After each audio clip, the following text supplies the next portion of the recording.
So, thank you for joining the Daily Record here at Bethpage Black. It's official practice day 2 at the 45th Ryder Cup, and there is going to be plenty happening over the course of this Tuesday, which, if you stay in touch with us, we will be able to bring you every step of the way. It feels a bit different today. Yesterday, Monday, was the opening day of the week for the players on site, but to be honest, with no spectators being admitted to the course on Monday, had a bit of an eerie feel about it. It was quieter. There was a bit of peace and quiet for the players. There was no chaos in the background, but it just feels slightly different today. A lot of people queued up when we got here at 6:30 this morning. It's now just gone 7:30. There was a lot of people here getting ready, getting set for what they're going to be witnessing today. They will see both sets of players on the golf course at some point today. Yesterday was a day. Europe, of course, as we all know, they came and had a practice trip at Bethpage Black last week after the BMW Championship at Wentworth. So they did a lot of their preparation work then in terms of the course, getting to know the nooks and crannies around the place, that sort of thing. A lot of the guys knew it from the past anyway, but I think the European team have been very keen to state that conserving energy through the course of the week is something that's important, and maybe not want to play too many rounds of golf. So Robert McIntyre and Rasmus Højgaard were out, did plenty of work on the practice range and the chipping area and putting green yesterday. Some of the other lads turned up later on, but it was a different story for the Americans. They played in Napa in California at the same time as the BMW Championship at Wentworth, but they didn't have any reps at Bethpage Black, so all 12 of the American team were out on Monday morning. They played in 3 4-balls. Bryson DeChambeau led them away, and they were all involved. They seemed to quite enjoy it. For what we could see, they seemed to be laughing, joking, having a good time, all getting on quite well. So that was good for them to get that done. Today, well, just to give you an idea of, there's always something going on at Ryder Cup. It's always busy. So, I mean, just to give you a rundown of what happens today, the European team will gather just shortly, around about 8 o'clock, to have their photographs taken, the official photographs that will go on mantelpieces and on walls. Hopefully, for them, they'll have one from the start of the week and then one at the end of the week with the trophy. That's all done, all that official stuff. The American team, they'll do theirs. I think they're planning on doing theirs tomorrow morning. I just have to check the schedule again. The American team, sorry, not the European team. The European team won't be speaking today. It's very regimented, the media, in terms of players just have a certain amount of time that each player from each team does a little bit of an interview through the week, but not just the one, just because time's precious. So the captains clearly like to make sure that that's all regulated and they all know what time we've got to do it at. So the European players don't start theirs. The whole team will do theirs on Wednesday and Thursday, but there's a raft of American players in this morning, led off by world number one Scotty Scheffler. He is, of course, the main man for the Americans. He is the best golfer on the planet, and he is the one who they're looking to deliver big things. You can understand that. He's had another incredible year, another couple of majors in the bank, and I'm not sure a lot of people thought he could follow up what he did in 2024 just as successfully as he has, but incredibly he's managed to do it. So he's been sensational, and he's obviously made it clear that he wants a Ryder Cup to add to the CV, Ryder Cup win to add to the CV for the season. Xander Schauffele's in as well. Xander Schauffele's a very different situation. I mean, this time last year, Xander Schauffele was being mentioned in the conversations along with Scotty Scheffler and Rory McIlroy and these guys. Of course, if you remember, at this time last year, Xander Schauffele had 2 majors. But the injury that he suffered at the turn of the year sort of set him back. He's never really been able to get going this year to the levels that we know that he can. And it's been a struggle for him, a self-confessed struggle. He's had some time away. He was one of the American players who didn't play at Napa for a very good reason. His wife was about to have their first child, so he was otherwise occupied. So I think he's going to come in with a fresh mindset and a happiness. So he'll talk about that this morning. Russell Henley's in. He partnered Scotty Scheffler at the President's Cup, so he's someone who we know gets on and works well with the world number one. So they're probably likely to be appearing again at some point at the end of the week. Patrick Cantlay's in. Now, it's going to be interesting talking to him. We all know what happened in Rome with the fans all waving caps at him, and after the story emerged about not wearing a hat in some sort of protest for not being paid for playing at the Ryder Cup. So, of course, that was put aside afterwards. Someone said that it was actually because he was getting married on the Monday after Rome and he didn't want a hat line, a suntan line across his forehead. Whatever you think or whatever you believe, it doesn't really matter because it's not an issue this year because the Americans are going to be paid this year, as we all know. And that's something that has raised a lot of eyebrows in the lead up to this. There have been so many figures from the past. Ryder Cup icons have come out and had a real pop at this set up from the American team or the PGA of America that have put this forward. Now, it should be stated that a large chunk of the money is going to be going to charity, and I think a certain amount of the players are also going to make sure that they give the rest the bit that they can keep for themselves. If they want the stipend, they're going to move that on as well to charitable organisations. So the captain, Keegan Bradley, was very open yesterday about the situation of the fact that, you know, a lot of good is going to come from it, a lot of good is going to come from the money, but it still doesn't sit well with a lot of people. A lot of people aren't happy about it.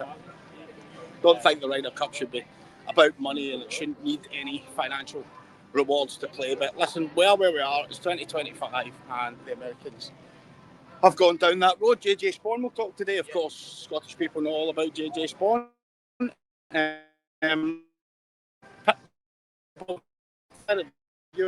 Really enter to get the job done and beat Bob by a couple of shots back earlier in the season.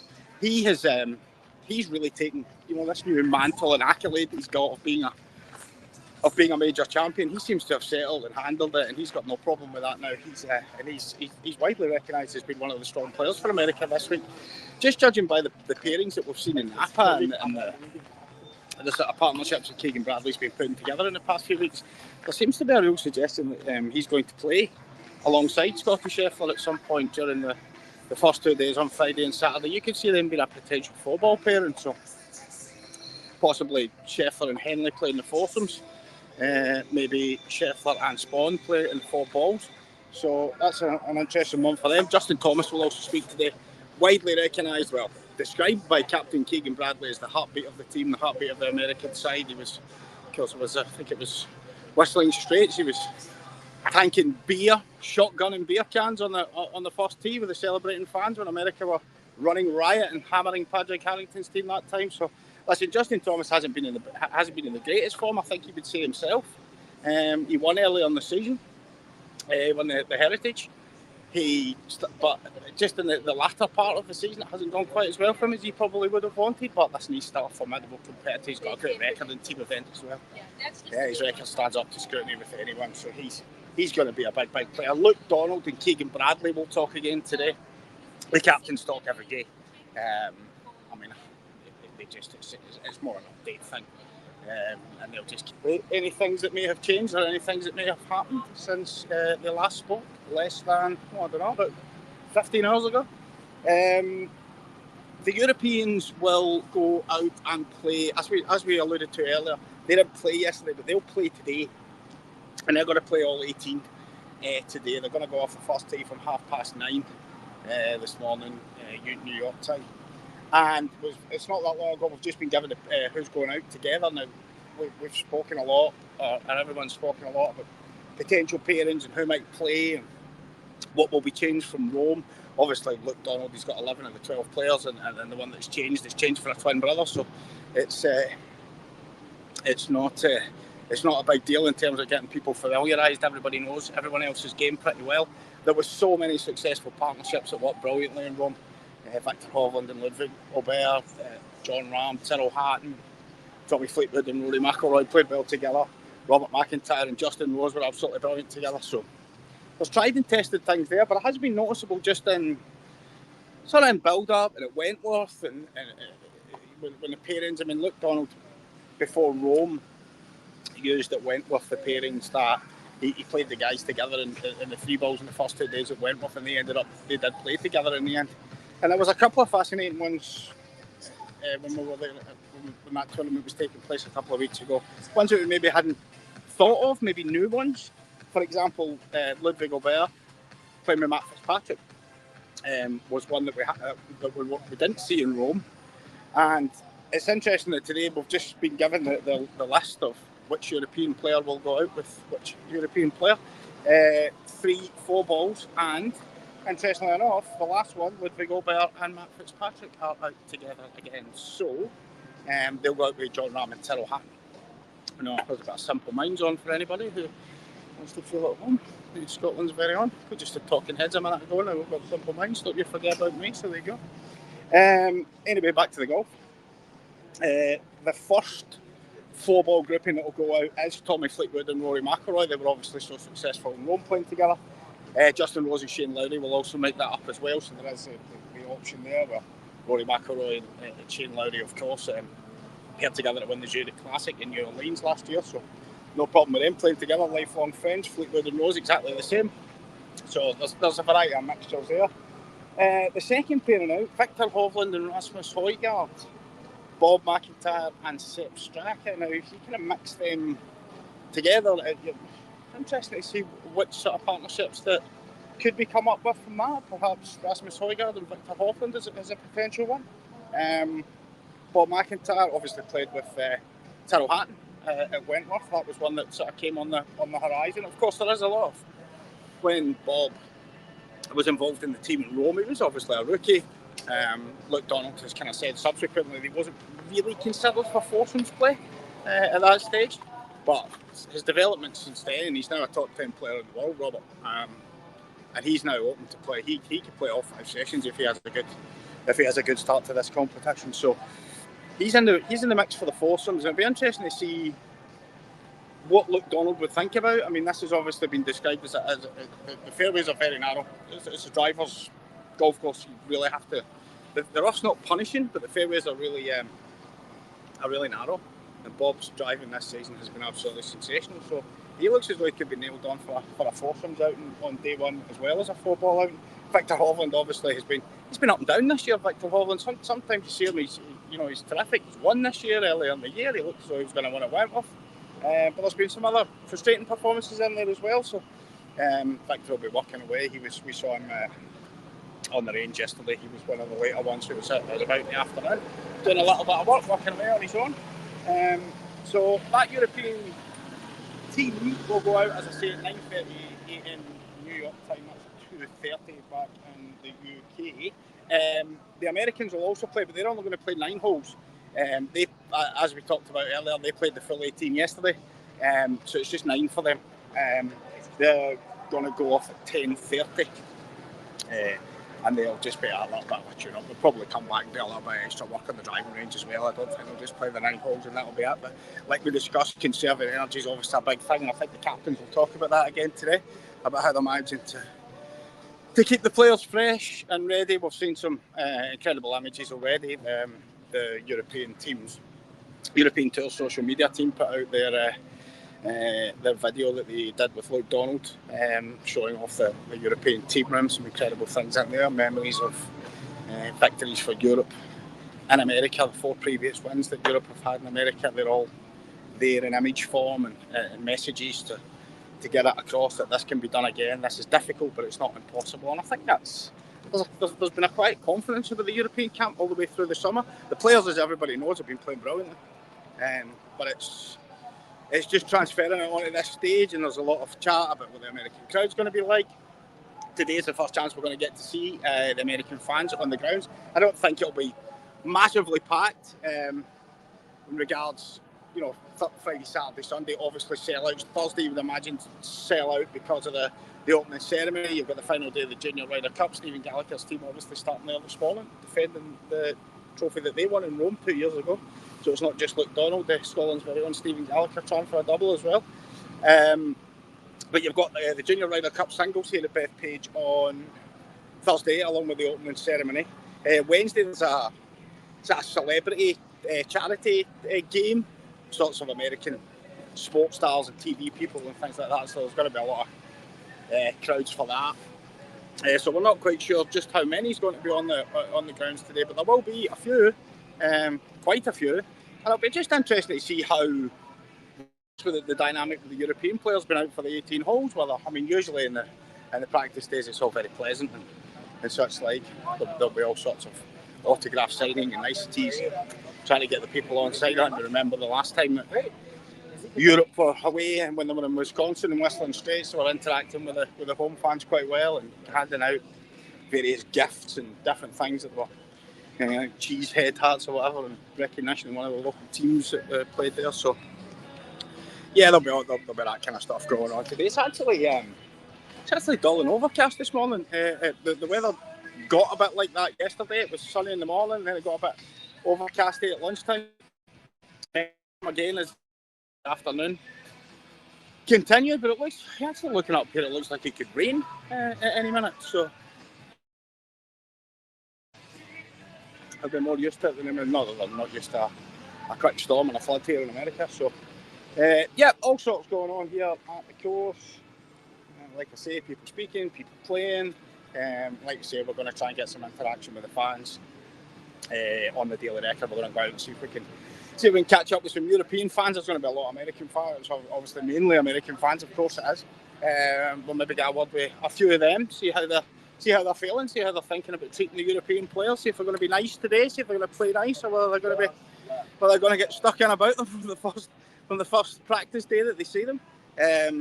Listen, there is a misconception here as well that it's going to be all American fans. Certainly in Wisconsin 4 years ago, when it was at Western Straits, it was just after COVID. Everybody remembers that, and it was very difficult for European fans to travel. There basically weren't any, full stop. So it was a completely partisan home crowd. It's going to be different here at Bethpage. I think we all know that there's a massive European community, and worldwide community in New York. But I mean, there's loads and loads of Europeans live here. Huge, massive Irish contingent, for example, live in New York, sort of Boston areas and things like that. So there has to be an opportunity of a few of them. Not quite entirely sure how the ticket scenario went, how you went about getting them in the ballot or whatever way it was done, how many of them were able to fall into European hands. But I think it would be wrong to think that the Europeans are going to be on their own here. I think they're going to have their fair share of backers, and it's just, this conversation's been fascinating about how this is going to play out. Like, obviously the natural instinct is, it's going to be terrible for Europe and they're going to get some amount of stick and the New York crowd are going to get after them, but this situation with the American players being paid, you have to think about the amount it costs for a ticket for the American fans to get in, and there's a vibe around here that if the American team don't start well, it won't take long for the locals to start getting after their own players, maybe giving them a bit of trouble, and demanding to see what they should be seeing from them. So I think it's wrong for people to think that it's just Europe that are under pressure this week. There's a lot of pressure on the American boys, and they're going to have to start well. They're going to have to get on the front foot and make a fist of it. It was interesting on the Monday practice. Bryson DeChambeau, first man out, first 4 ball, first drive, tried to drive the par 4 green. You wonder if that's in Keegan Bradley's thinking. The crowd's going to be whipped up anyway. Donald Trump's planning to be here, although Donald Trump is going to be here. That's pretty much going to happen. I think the only question is, there was discussions at one point that he would be there to sort of almost welcome the players onto the first tee, or be there when they came on the first tee, but obviously there was the logistical issues around the US Open tennis final at Flushing Meadow, where the game went off late because obviously there's increased security and things are needed for the president of the USA to make an appearance at a sporting event. So because of the fact that he was there, it caused issues for people getting in. And that was something that the golf authorities, the Ryder Cup chiefs, said they were going to have a look at. They said that was something they wanted to address, because it's the first tee of the Ryder Cup's an incredible thing. I mean, we would expect that the first game goes away at 7:10 on Friday morning, and you would think those grandstands around that, I mean, it's a spectacular setting around the first tee and the 18th green. It's weird. It's all one stand that's been built there, and that's, I can't remember having seen that before at any of the Ryder Cups, but it's all one stand, and there's a good reason for that, because there's only it's about 25 or 30 yards, if that, between the first tee and the 18th green. So you could have a situation where you'll have guys finishing in the morning games while afternoon boys are teeing off, depending if any of the morning games go to the 18th. But that amphitheatre is absolutely spectacular. It looks incredible. That, you would imagine that's going to be filled. fans are going to want to be there from about, certainly in Rome. If you remember the footage, everybody was charging in the gates, like sort of 5:30 in the morning, trying to get a place in that big massive stand. And I think it's going to be something similar this year. So the arrival of the president, if he was going to be there before the first tee-off time, it's going to cause a real nightmare for people getting in, obviously, in terms of the travel as well. We've been coming in from JFK Airport, the hotel that we're staying at there. It's maybe taking 50 minutes to an hour. If you add in all the extra security and then the way the road closures would be done, or however way they work, I'm guessing it'd be road closures or whatever it would be, for the president getting here. So there seems to be some sort of theory that he will be here, but it won't be right for the first tee. They might let the games go away first. He'll maybe come in after it's all underway, and then be there for the duration of the play once everybody's in and on site and the players are out on the golf course, then he can come in. But listen, that's a secondary issue. I think we're all more interested in what's going to happen on the golf course. And like I said, it does feel sometimes at the Ryder Cup it's like a massively long build-up, and you kind of get to this point and everybody's kind of said all they've kind of got to say, and we've heard it all before, but it really doesn't feel like it this week. It feels like there's just something new every day, and the excitement's just building and building and building. You can even feel it in the media centre. People are so excited, and it's just such a divided opinion. You know, the Europe Ryder Cups of, I think the last 5 have been absolute annihilations for the home team.